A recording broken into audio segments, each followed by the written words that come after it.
네, 매주 월요일 주말 사이 뉴스들을 정리하고 주간 이슈를 미리 살펴보는 주간 이슈 먼데이 시간입니다. 지금 노영희 변호사께서 의자를 정돈하고 계셔서요. 네, 톡 쏘는 사이다처럼 주간 이슈를 해설해 줍니다. 시사계의 피오나 공주 노영희 변호사님 오셨습니다. 안녕하세요. 안녕하세요. 네, 시사 래퍼 랩진봉 성공회대 신문방송학과 최정문 교수님 오셨습니다. 안녕하십니까. 반갑습니다. 네. 아, 이제 의자 정리되셨나요? 네. 네.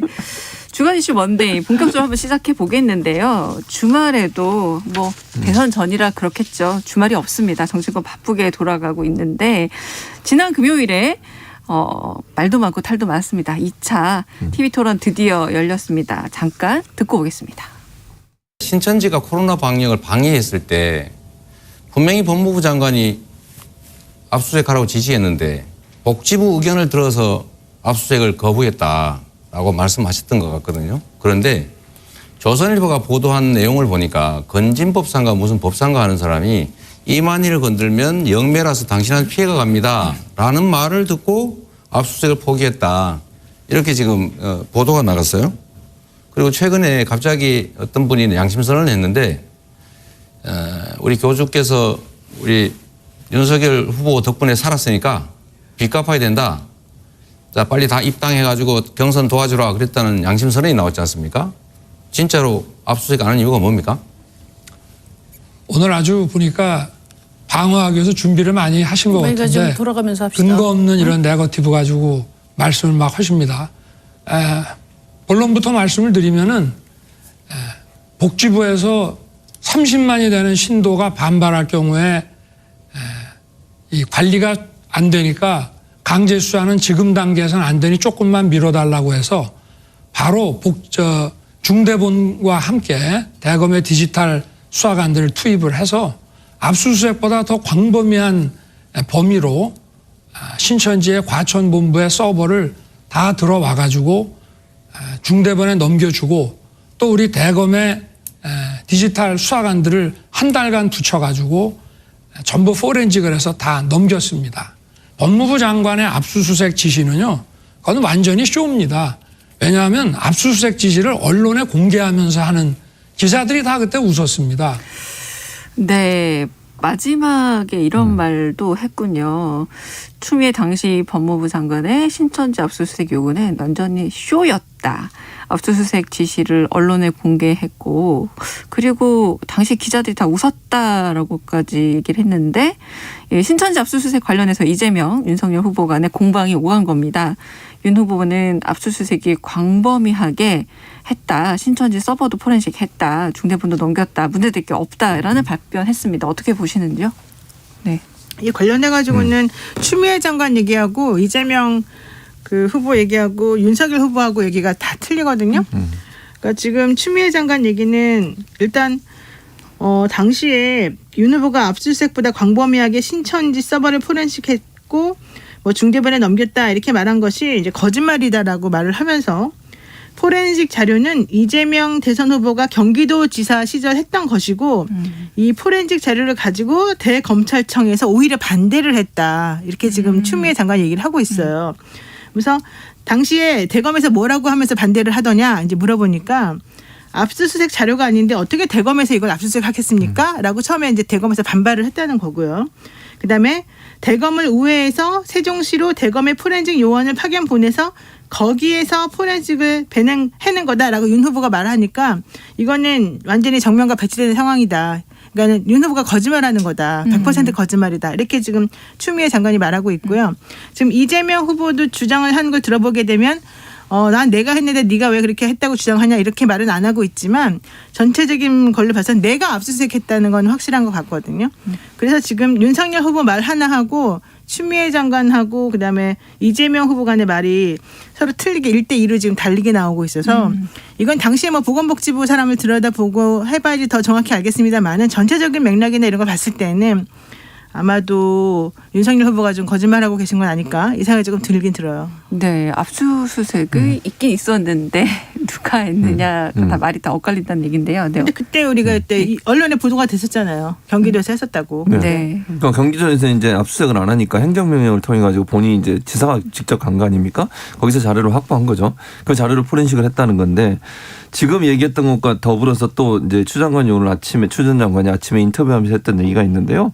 지금 이제 노영희 변호사 말씀하신 것에 플러스해서 중대본 회의를 이제 했는데 당시에 보건복지부 장관이 업무 협조를 직접 요청한 바 있다고 그래요. 그러니까 지금 윤석열 후보는 중대본에서 요청한 적이 없고 도리 하지 말라고 그랬다잖아요. 근데 지금 추미애 전 장관은 보건복지부 장관이 직접 요청을 했고 거기에 대응해서 강제수사 등을 통해서 빨리 신도 명단을 확보하라고 지시를 했다는 것이거든요. 그러니까 이게 말이 달라요. 지금 두 사람이. 그런 점을 분명히 짚어드리고 싶고 또 하나는 강제수사를 통해서 도와라. 그러니까 대검에 강제수사를 통해서 도우라고 지시를 내렸던 것이 2월 28일인데 2월 27일까지는 윤석열 후보가 방역수사를 거부하거나 역학조사를 방해하면 구속수사까지 하라고 지시를 했다는 거예요. 그런데 갑자기 입장을 바꿨다는 거죠. 그러니까 장관이 지시를 하니까 갑자기 입장을 바꿨다는 게 추미애 전 장관의 얘기예요. 지금. 이게 서로 다른 거거든요. 그러니까 추미애 전 장관은 뭘 의심하는 거냐면 왜 갑자기 입장을 바꿨냐는 거예요. 그전에는 대검이 강력하게 대응하라고 얘기해놓고 갑자기 지시를 하니까 그때 입장을 바꿔가지고 강제수사 지시하니까 확 돌아섰다. 이게 추미애 전 장관의 워딩이고요. 그리고 반드시 모든 그러니까 신천지 관련해서 압수수색은 대검 승인을 받도록 하라고 지시를 했다는 것이고 그 사이에 이제 세계일보 보도가 나왔는데 그 보도가 이제 건진법사의 조언을 듣고 했다라는 보도가 나왔다라고 하는 게 추미애 전 장관의 지금 워딩입니다. 이 부분에 대해서는 대답이 제대로 안 된 듯해요. 네. 그러니까 뭐냐면 그 양심선언 하신 분이 우리 교주께서 윤석열 후보 덕분에 살았으니까 빚 갚아야 한다. 자 빨리 입당해서 경선 도와주라고 했다라는 이 얘기는 심지어 홍준표 의원이 당시에 11만 표가 신천지 조직표가 움직였던 것으로 보인다라고 확인이 좀 된 상태인데 그래서 이제 신천지 특검까지 얘기했습니다. 특검 필요하다고 보시나요? 네, 사실 저는 특검이 필요하다고 보는 게 지금 장관 얘기가 다르고 당시에 되게 이 신천지에서 사실 우리나라의 이 코로나가 사실은 유입됐다라고 하는 의심이 되게 심각했었던 상황이잖아요. 그런 데다가 지금 대통령 후보로 나온 사람이 내가 압수수색을 하는 것과 하지 않았던 것에 대한 설명하는 게 지금 다른 사람들이나 그 당시에 보도됐던 내용하고 완전히 다르면 일단 누구 말을 믿어야 될지 모르는 상황이 되는데 지금 윤석열 총장 얘기는 이거예요. 그러니까 윤석열 총장과 당시의 관계자들 말에 의하면 처음에 윤석열 총장도 하려고는 했던 것 같아요.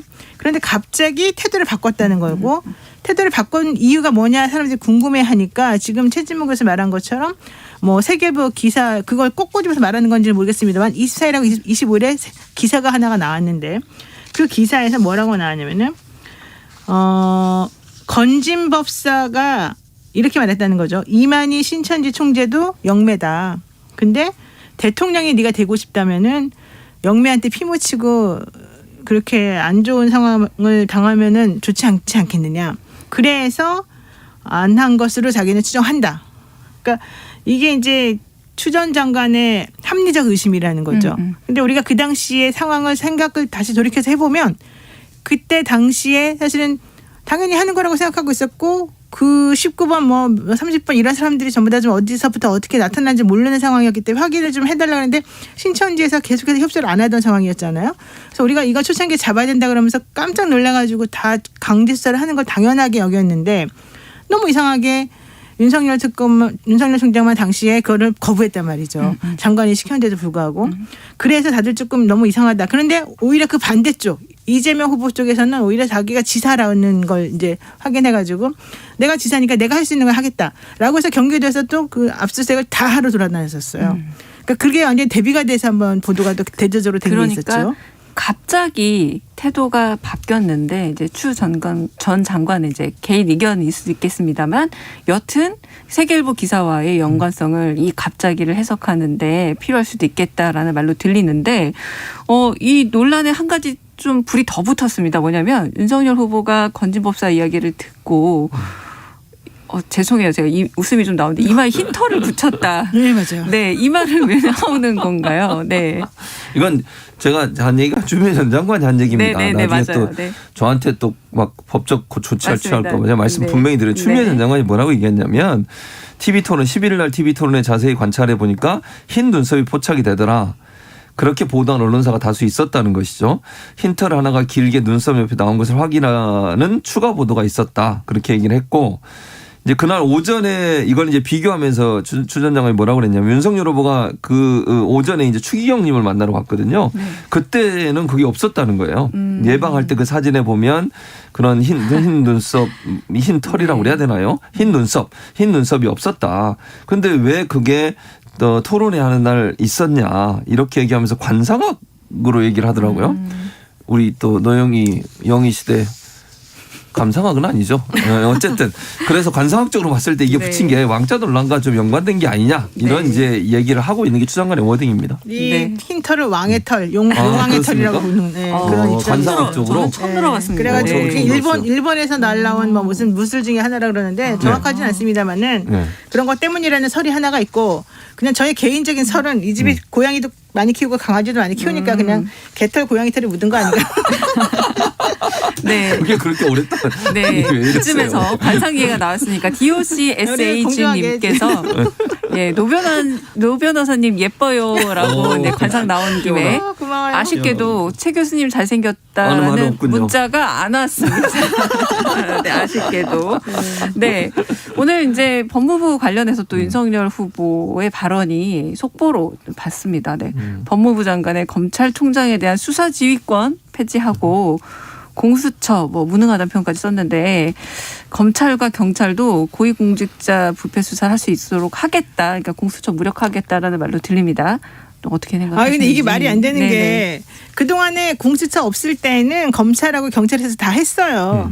고위공직자도 수사했고 검사도 수사했고. 근데 그게 다 제대로 안 되고 자기 식구들은 다 봐주고 다 불기소시키고 뭐 김건희 씨 논란 예를 들면 김건희 씨 논란 같은 경우 전부 다 무혐의 받듯이 검찰이나 이런 쪽하고 좀 연결돼 있으면 전부 다 빠져나가는 그런 걸 보면서 우리가 반성적 고려해서 아 이거는 이 사람들하고 독립적인 수사기관을 만들어야 되겠다라고 생각해서 만든 게 공수처입니다.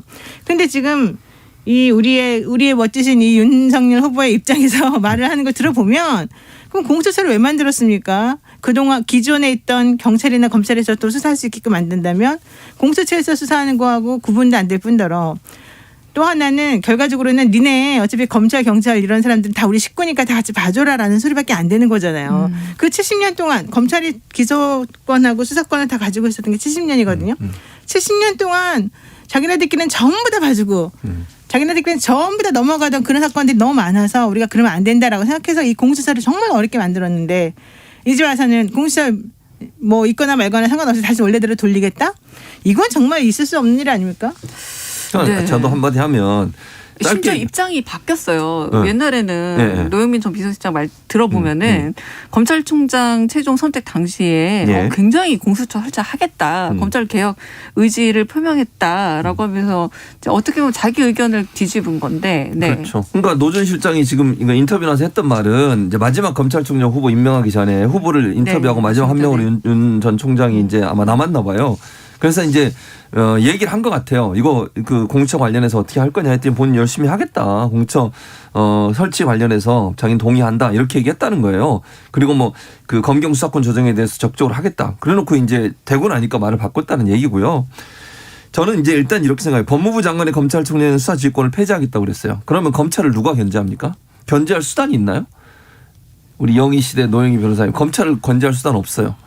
법무부 장관이 이거 하나 있습니다. 수사 지휘권 하나 있으니까 검찰총장이 마음대로 하는 것을 견제할 수단이 없어요. 대통령이 그 사람 나가라고 하지 않는 이상은. 근데 검찰이 독립된 기관이고 임기도 어느 정도 보장돼 있잖아요. 그 검찰이 진짜 맘먹고 잘못해서 제대로 수사 안 하고 정치적 수사를 하게 되면 그걸 누가 견제할 수 있냐고요. 네. 유일하게 있는 게 법무부 장관의 그 수사 지휘권이에요. 그걸 폐지하겠다는 말은 검찰공화국 만들겠다는 말하고 저는 전혀 다르지 않다고 생각합니다. 공처도 그래요. 아까 다 말씀하셨는데 기본적으로 공처의 설치의 가장 큰 목적은 검사에 대한 수사 똑바로 하자는 거거든요. 제 식구 감싸기를 얼마나 많이 했습니까? 검찰이 지금까지. 비난도 많이 받고 김학의 전 차관 문제도 그렇고요. 한두 건이 아니잖아요. 그거 제대로 수사 안 하니까 공처 만들어서 검사에 대한 수사 똑바로 하자는 거거든요. 자기 식구를 제대로 수사하지 않은 검찰에 대한 견제기구 만들다는 건데 그걸 다 없애겠다는 것은 옛날에 검찰공화국으로 돌아가겠다는 거예요. 검찰은 자기들이 뭐든지 다 할 수 있다고 생각하는 그런 잘못된 생각에 빠져 있기 때문에 견제를 받아야 되거든요. 그리고 견제받지 않는 권력은 항상 타락할 수밖에 없어요. 기본적으로. 그래서 견제와 이렇게 견제할 수 있는 기능이 항상 있어야 되는데 그 기능을 하기 위해서 공천을 만든 거고 수사지휘권도 그 기능 때문에 있는 건데 그것 자체를 없애겠다고 하는 것은 검찰은 견제받지 않고 자기들 마음대로 하겠다 이런 얘기밖에 안 됩니다. 견제받지 않는 절대 권력에 대한 이야기로 들릴 수 있다라고 말씀하셨고요. 주말에 가장 사실 뜨거웠던 뉴스는 호남행 열정 열차에서 이상일 상금 보좌역이 직접 올렸다라는 거죠. SNS에 사진 한 장 올렸는데 저도 처음에는 이게 무슨 사진인지 했는데 가만 보니 열차 좌석에 쭉 뻗을 다리 뻗은 게 사실 문제가 아니라 타인이 앉을 수 있는 의자에 신발을 신은 채로 올렸다라는 겁니다. 네, 이준석 대표가 다리 경련에 대한 해명을까지 했습니다만 어떻게 보셨는지 그리고 이거를 왜 이상일 상금 보좌역이 직접 올렸는지 좀 두 분의 의견 궁금합니다. 네. 다리가 기신 최진봉 교수님 말씀해 보세요. 전 다리가 짧아가지고 다리 뻗어봤자 거의 닿지도 않아요. 아니 제가 볼 때 네. 이상일 이제 그 상금 보좌역 입장에서는 본인이 열심히 하고 있는 거 보여주려고 했던 것 같아요. 제 생각에. 본인이. 뭐 제 생각입니다. 네, 이거는 네, 개인적인 네, 네, 생각인데요. 네. 이상일 또 상금 보좌역 저희 동네 살거든요. 같은 네. 동네. 그러니까 뭐 그분이 이제 출마하시면 저도 투표권이 있는 건데 어쨌든 그런 의도가 있지 않나 하는 생각이 개인적으로 들고요. 그래서 이제 본인은 그냥 올렸을 거예요. 아무 생각 없이. 본인이 옆에 앉아 있었고 그게 사진을 올리게 되면 어쨌든 홍보도 되고 본인 입장에서도 후보하고 가까이 있다는 걸 보여줄 수 있는 기회가 되는 거니까요. 근데 문제는 뭐냐. 신발을 신고서 나무에 앉을 수 있는 의자에 발을 올렸어요. 그런 행동은 상당히 무례하고 일반 그 도덕적 기준에 맞지 않죠. 다른 사람을 배려하지 않는 모습을 비칠 수 있는 거잖아요. 이게 아무것도 아닌 것처럼 생각할 수도 있지만요. 이게 상당히 민감한 사안이거든요. 진짜 국민들이 볼 때는 저렇게 일반적인 남을 배려하지 않고 도덕적 기준도 없는 분이 어떻게 대통령 후보가 되냐. 이런 이미지가 생길 수밖에 없어요. 근데 그거 어떻게 남이 앉을 수 있는 자리잖아요. 그 자리가. 그리고 옆에 누가 앉아 있잖아요. 지금 그 옆자리에는. 거기다 신발을 신고 그 신발로 다 다녔을 거 아닙니까? 여러 군데를. 제가 어디라고 말씀 안 드리겠습니다만. 내가 말할게요. 화장실. 거기도 갔을 거 아니에요. 그런데 바로 올려놓으면 그게 그 시트도 지저분해지고 그거 청소하려면 또 철도 일하시는 분들 얼마나 힘들겠습니까? 그리고 남이 그걸 모르고 앉았어 봐요. 그럼 얼마나 불쾌한 일입니까? 네. 있을 수 없는 일이죠. 그런 행동을 아무 거리낌 없이 했다. 그거 자체가 문제라고 저는 보고 저는 해명도 문제라고 생각해요. 이준석 대표가 그러고 나서 해명을 했잖아요. 자기가 잠깐 10분 동안 인터뷰하러 갔다 온 사이에 그런 일이 벌어졌다. 그 전에 같이 앉아있을 때 다리를 너무 가까이 붙이고 있어서 뭐 경련이 일어나서. 그랬더니 또 경련이 일어났는데 왜 다리는 꼬고 그러니까 발 두 개를 이렇게 X자로 이렇게 해놨잖아요. 보통 경련이 일어나면 쭉 펴거나 주물러야 되는데 그런 상황이 아니었다는 거고 또 하나는 10분이라는 얘기가 논란이 많아요. 처음에는 그 이제 두 가지 사진을 비교했거든요. 10분 전 이준석 대표가 앉아있던 사진과 없었던 사진. 그것도 뭐 터널 통과했다. 네, 터널 통과했다. 근데 10분 동안 뭐 터널을 우리나라 터널이 얼마나 긴 게 있는지 모르겠어요. 네. 10분 동안 가는 터널이 있는지는 제가 잘 모르겠지만요. 그 터널을 통과한다 하더라도 옷차림이나 이런 걸 보면 그게 정말 맞는지도 모르겠어요. 저는 뭐 의혹을 제기하는 다리가 거고요. 길지 않은 노영희 변호사님께서는 아니 근데 그 해명을 딱 들어보면은 이준석 대표가 거기에 내 자리라고 그랬잖아요. 내 자리인데 어쨌든 내가 없는 사이에 그렇게 했나 보다 이렇게 했잖아요. 그러니까 이거는 윤석열 후보가 이준석 대표 싫어한다고밖에 못 보는 거죠. 아이고. 이준석 대표 네. 자리인데 그 사람이 그 자리에서 네. 떠나자마자 네. 그 들어온 신발을 그대로 얹어가지고 다리를 네. 쭉 뻗어서 올려놨다는 것은 네. 우리가 일반적으로 아무리 저 사람이 싫다 그래도 남들이 다 보는 앞에서 신발 신고 그렇게 올리진 않죠. 정말로 다리가 너무 아프면 신발 벗고 올리겠지. 네. 그러니까는 최진봉 교수하고 나하고 사이가 너무 안 좋아도 나는 최진봉 교수가 자리를 뜨면 신발을 벗고 올릴 거예요. 신발을 벗고. 네, 근데 이준석 대표가 어차피 거기 와서 앉아야 되잖아요. 네, 네. 앉아야 되는데 신발이 딱 신겨져 있는 그 신발에 자기 자리에 앉아 있는 거 보면 기분이 좋겠어요? 네. 당연히 나쁘겠죠. 그러니까 나는 사실 그 설명도 말이 안 맞는다고 보지만 그 설명이 맞다 하더라도 정말 배려심이 없고 굉장히 심리하게 또 이렇게 바탕을 둔. 아니 이건 누구라도 이해할 수 있는 거죠. 그러니까 네. 이준석 대표하고 서로 사이도 안 좋은 게 이렇게 드러나는구나 이렇게 네. 되는 거죠. 네. 지금 KBS 일라디오 최영일의 시사본부 노영희 변호사 그리고 최진봉 선거예대 신문학과 교수와 신문방송학과 교수와 제가 말이 빠른 이유가 오늘 다룰 이야기가 너무 많은데 두 분의 말씀 놓치고 싶지 않아서입니다. 주말 이슈 먼데이 함께 하고 있는데 이거 얘기 안 할 수 없어요. 단일화 이슈. 국민의당 안철수 후보가 여론조사 방식의 단일화를 윤석열 후보에게 제안을 했습니다. 갑작스러운 제안 이유에 대해서 이제 이태규 선대위 본부장 이렇게 말했습니다. 예, 그러니까 이 문제를 명확하게 하지 않으면 후보가 계속해서 안철수 후보는 언젠가는 단일화를 하겠지. 이런 프레임에 가둬버리는 거거든요. 그게 결국은 안철수 후보의 확장성을 막는 거죠. 그리고 실질적으로는 그 단일화에 대한 협상이나 이런 것이 진전이 되거나 한 적이 전혀 없는데도 불구하고 예. 상대방 쪽에 계속 흘리거든요. 뭔가 마치 진행되고 있는 것처럼. 이게 단일화 프레임에서 벗어나기 위해서 단일화 제안을 했다. 이렇게 요약이 됩니다. 주장이 이해가는 측면도 있고 안 가는 측면도 있는데 어떻게 보시나요? 단일화를 이제 두 가지 해석이 있더라고요. 정말로 15%까지 못 얻을 것 같으니까 그러면 또 돈이 엄청나게 손해가 많이 되잖아요. 그러니까 정부 지원을 제대로 다 못 받으니까. 그러니까 돈 때문에 사실은 단일화를 해가지고 그 리스크를 지으려고 하는 거다라는 설이 이제 하나가 있어요. 실제 뭐 그럴 수도 있죠.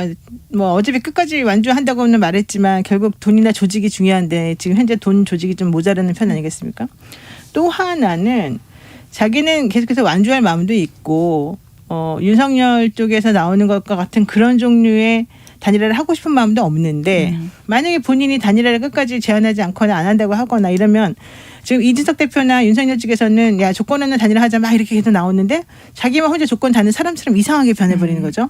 그러니까 차라리 그럴 때는 상대방에게 어쨌든 단일화를 하나 내세우는 거죠. 조건 하나 달아서. 근데 상대방이 받지 않을 조건을 먼저 계산해서 내는 거죠. 그러면 공은 저쪽으로 넘어가는 거고 나는 단일화를 제안한 숨기고. 사람이 돼버리는 네. 거고. 그러니까 두 가지 생각을 해볼 수가 있는 건데 저는 그래도 안철수 후보가 그러면 안 된다고 봐요. 본인의 전체적인 정치 이력이나 앞으로의 상황을 본다면 계속 철수만 하고 계속 그렇게 남한테 구걸하다시피 단일화를 해야 되겠습니까? 차라리 그러지 말고 시각을 좀 멀리 돌려요. 그래서 꼭 저 사람하고 단일화만 할 것도 아니라 이쪽하고 단일화했을 때 시너지 누구랑 단일화했을 때 좀 더 자기가 예우를 받을 것인가 정치 생명이 얼마나 더 멋있게 올라갈 것인가 이런 걸 생각해 봐야 되는 거 아닙니까? 네, 민주당과 당이라 오히려 좀 역발상을 해봐라라는 제안으로 들리고요. 어떻게 보셨어요? 그러니까 단일화 문제도 사실은 안철수 후보 입장에서 단일화 하고 싶은 것 같아요. 제 생각은 개인적으로 그렇고요. 아, 왜냐면 오히려 하고 싶어서. 그렇죠. 하고 싶은 표현이라고 생각해요. 안 그러면 본인이 후보 등록하자마자 이런 얘기를 왜 하겠습니까? 이쪽에서는 안 하려고 하니까. 제가 볼 때 국민의힘 입장에서는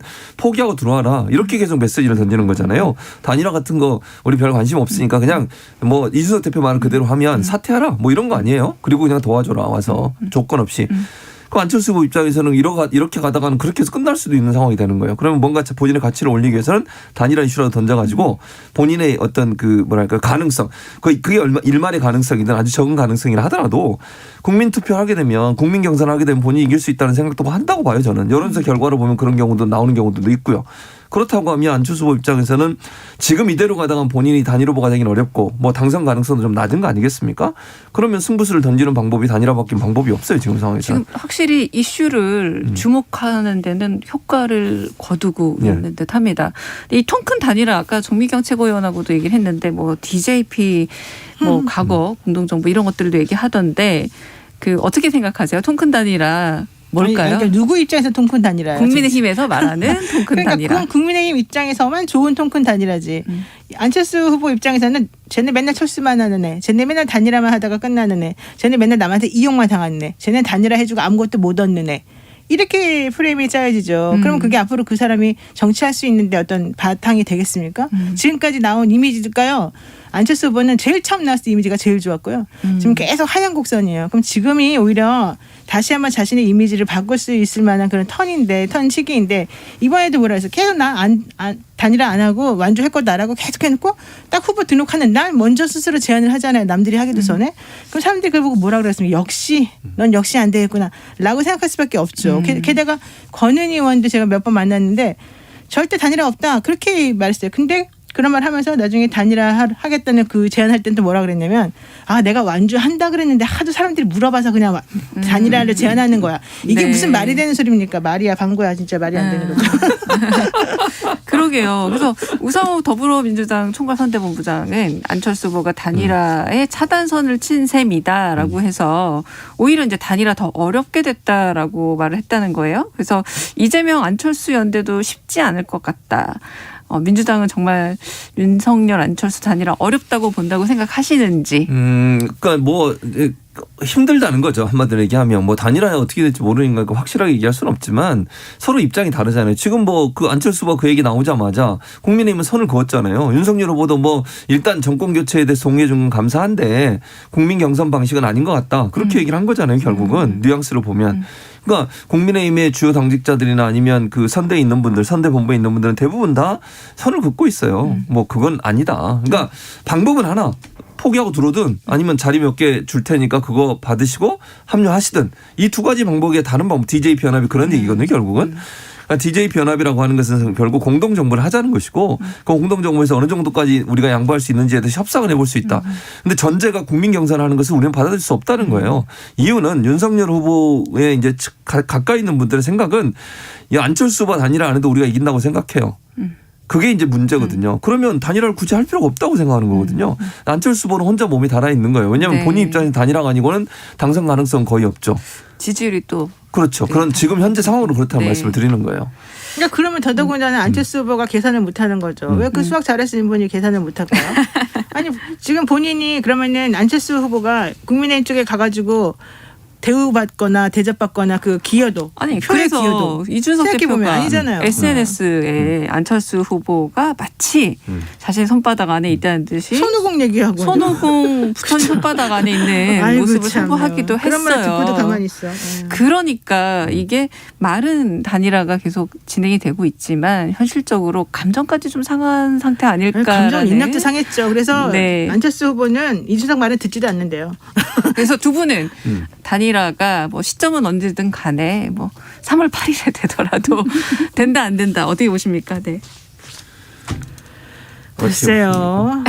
지지부진하게. 근데 네. 윤석열 후보하고 단일화를 꼭 안 한다고 볼 수는 없어요. 이 사람들은 맨날 이렇게 앞으로는 서로 싸우는 것처럼 안 한다는 것처럼 하다가 또 뒤에 가서는 또 따로 협상을 또 하더라고요. 그래서 네네네. 지난번에 윤석열 후보가 뭐 중국 반중 정서 이용해서 욕하다가 뒤에 가서 사과했다는 따로? 말 나오듯이 네. 이번에도 또 분명히 그런 식으로 만약에 단일화가 됐다면 그런 식으로 해서 뭔가 주기를 약속하면 단일화가 되겠죠. 네. 근데 민주당에서는 그렇게까지 꼼수를 부릴 것 같지는 않고 그냥 당신이 오면 내가 앞에서 정정당당하게 뭔가 해주겠다라고 하겠죠. 근데 그거는 그동안에 안철수 후보가 계속해서 내세웠던 가치 이런 걸 좀 안 맞으니까 그걸 선택 잡지는 않을 것 같고 또 안철수 후보 입장에서는 윤석열 후보가 당선될 거라고 생각하나 봐요. 그러니까 당선될 쪽에 붙어야 된다라고 생각할 수도 있죠. 근데 문제는 그렇게 하면 안철수 후보를 순수하게 지지하는 그분들에게 미안해야 되죠. 네.